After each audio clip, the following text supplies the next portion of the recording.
मैं हूं Neeraj Kumar Mishra. You are watching now learn by NK Baba. आज के वीडियो में डिस्कशन है most search and most discuss topic which is UPS unified pension scheme. तो दोस्तों, यूनिफाइड पेंशन स्कीम को अप्रूवल मिल गया है, वो भी अगस्त 2024 में, जो कि अप्लीकेबल होगा 1 अप्रैल 2025 से। और बहुत सारे कर्मचारी परेशान है कि ये यूपीएस है क्या, एनपीएस सेलेक्ट करें या यूपीएस सेलेक्ट करें। आज हम इसी टॉपिक पर डिस्कशन करेंगे और इसी कंफ्यूजन को दूर करने का प्रयास करेंगे कि आखिर यूपीएस है क्या। आज मैं आपको कई उदाहरण के माध्यम से समझाने का प्रयास करूंगा कि यूपीएस एक्चुअली में है क्या। तो आप बिना वीडियो को स्किप किए लास्ट तक मेरे साथ बने रहें। तो चलिए आगे बढ़ते हैं। यूपीएस यूनिफाइड पेंशन स्कीम, जैसे कि स्कीम का नाम है यूनिफाइड पेंशन स्कीम, और ये अनाउंस हुई है 24 अगस्त 2024 को। इंप्लीमेंटेशन इसका 1 अप्रैल 2025 को होगा। इसका फायदा मिलेगा, वो मिलेगा सेंट्रल गवर्नमेंट इंप्लॉइज को। अभी सेंट्रल गवर्नमेंट ने इसको लागू किया है, तो जाहिर सी बात है कि ये सेंट्रल गवर्नमेंट के इंप्लॉइज के लिए ही है।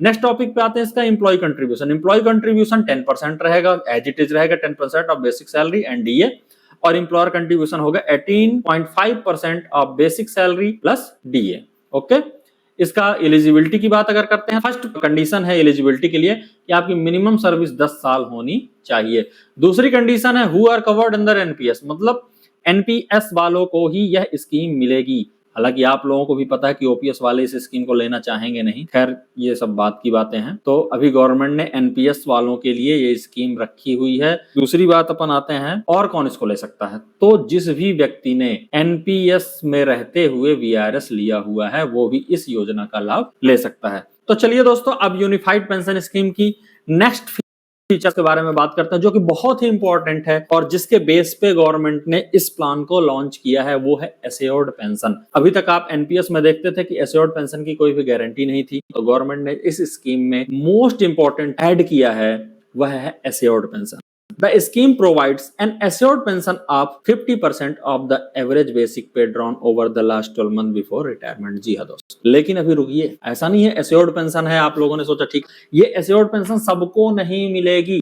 ये एश्योर्ड पेंशन मिलेगी उसको जिसने कम से कम 25 साल की सर्विस कंप्लीट करी हो। The minimum length of service for 50% of assured pension should be 25 year. तो यहाँ पे गवर्नमेंट ने एक क्राइटेरिया सेट कर दिया है, भैया आपको कम से कम 25 साल की सर्विस करना कंपलसरी है। अब हम इसको एक एग्जांपल के माध्यम से समझने का प्रयास करेंगे।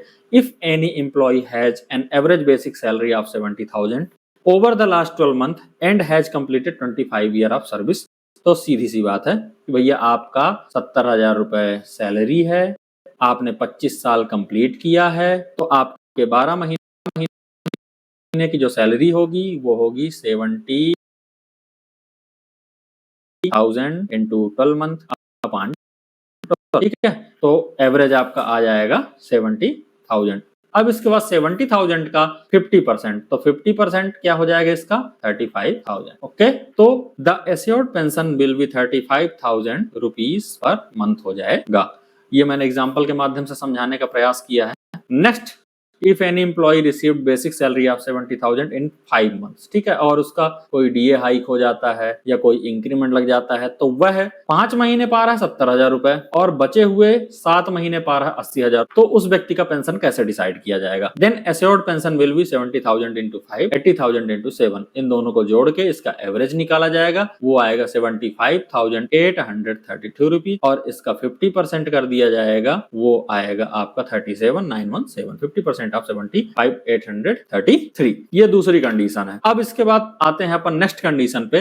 देखिए, अब बात आती है कि आपने 25 इयर्स का तो बता दिया, अब किसी की सर्विस अगर 15 साल है, किसी की सर्विस 22 साल है, तो उसके लिए क्या होगा। तो एक अपन एक एग्जांपल लेते हैं। If any employ has average basic salary of 70,000 rupees over the last 12 month and has completed 15 year of service. यहाँ पे देखिएगा, थोड़ा सा आप गौर करिएगा, 15 साल इस एम्प्लॉय ने सर्विस कंप्लीट करी है और रुपीज 70,000 इसकी सैलरी थी, तो इसका पेंशन कैसे डिसाइड किया जाएगा। तो इसके लिए गवर्नमेंट ने बताया 25 के अकॉर्डिंग आप एक रेशियो लेंगे 15/25 विच इज 0.6 यानी 60%। It means the assured pension will B 60% of 50% of rupees 70,000। तो यहाँ पे अपन ने क्या किया कि 60% निकाला, 50% निकाला, 70,000 रुपए का विच इज ₹21,000 पर मंथ। तो ये एग्जांपल से आपको समझ में आ ही गया होगा। अब बात करते हैं कि आपने 15 का बता दिया और किसी की सर्विस है 16 ईयर, किसी की 17 ईयर, तो वो कैसे निकालेंगे? तो इसके लिए अपन क्या करते हैं, इसी को प्रोपोर्शनली आप चार्ट बनाते हैं। The pension amount will proportionally reduce as per length of service period between 10 to 25 year. अनुपातिक तौर पे अब आप देखेंगे कि अगर किसी व्यक्ति ने 25 ईयर कंप्लीट किया तो उसका 50% पेंशन, 24 ईयर कंप्लीट किया तो 48% पेंशन, 23 ईयर कंप्लीट किया तो 46% पेंशन। इसको सिंपली समझने का प्रयास करेंगे तो 25 year completed 25 into 2 is equal to 50%। Okay, तो यहाँ पे आप 24 ईयर इंटू 2, 48 इंटू 2, 46 इंटू 2, ये आपका एक रेशियो निकल आया। ठीक है, इस रेशियो पे आप बढ़ते जाएंगे, जितनी भी आपकी सर्विस लेंथ है उसके अकॉर्डिंग आपको ये पता चल जाएगा कि आपकी पेंशन कितनी तय होगी। चलिए बिना देरी किए हुए नेक्स्ट टॉपिक पे आते हैं। यूनिफाइड पेंशन स्कीम इस बात को भी एश्योर करती है कि आपके ना रहने के बाद आपकी फैमिली को भी पेंशन दी जाएगी। तो एश्योर्ड फैमिली पेंशन इसका नाम दिया गया है। एश्योर्ड फैमिली पेंशन क्या होगा? The scheme ensured to provide 60% of employee's pension to his family after his death. अर्थात ये स्कीम आपकी फैमिली को भी 60% पेंशन के लिए एश्योर्ड करती है। एग्जाम्पल लेके एक अपन देखते हैं। If employee was receiving pension of 40,000 per month before passing away, यानी अगर कोई व्यक्ति मृत्यु से पहले 40,000 रुपए की पेंशन पा रहा था, then assured family pension will be 24,000 per month, 60% of 40,000 ये उसके स्पाउस को दिया जाएगा। ठीक है, यहाँ तक आपको समझ में आ गई होंगी चीजें। अगर आपको इससे रिलेटेड और कोई क्वेरी है तो आप कमेंट सेक्शन पे जाके मुझे कमेंट के माध्यम से पूछ सकते हैं। मैं कोशिश करूंगा आपको सारी चीजें क्लियर करने की। नेक्स्ट आते हैं एश्योर्ड मिनिमम पेंशन। जी हाँ, मिनिमम पेंशन की भी बात की गई है यूनिफाइड पेंशन स्कीम में। The scheme guarantees a minimum pension of ₹10,000 per month to those who have completed 10 year. जी हाँ दोस्तों, तो आपको ₹10,000 पर मंथ की गारंटी तो दी गई है, लेकिन एक कंडीशन के साथ में कि आपकी सर्विस लेंथ मिनिमम 10 ईयर होनी चाहिए। मैं बहुत सारी चीजें शब्दों ना जाते हुए मैं एग्जांपल के माध्यम से समझाने की कोशिश कर रहा हूं ताकि आप लोगों को ये चीजें बेहतर समझ में आए। If any employ has completed 12 year of service with an average basic pay of 30,000 per month even though his pension. अब देखिए सीधी सी बात करते हैं कि अगर किसी व्यक्ति की सैलरी 30,000 रुपए महीना थी और उसने 12 साल अपनी सर्विस कंप्लीट, 12 साल सर्विस कंप्लीट करने के बाद उसकी जो पेंशन बननी चाहिए when though the pension is 7,024। देखिए 12 साल अगर उसने सर्विस कंप्लीट करी तो उसका बनेगा 24% ऑफ 30,000। ठीक है, उस हिसाब से इसका बनेगा 7,000 पर मंथ।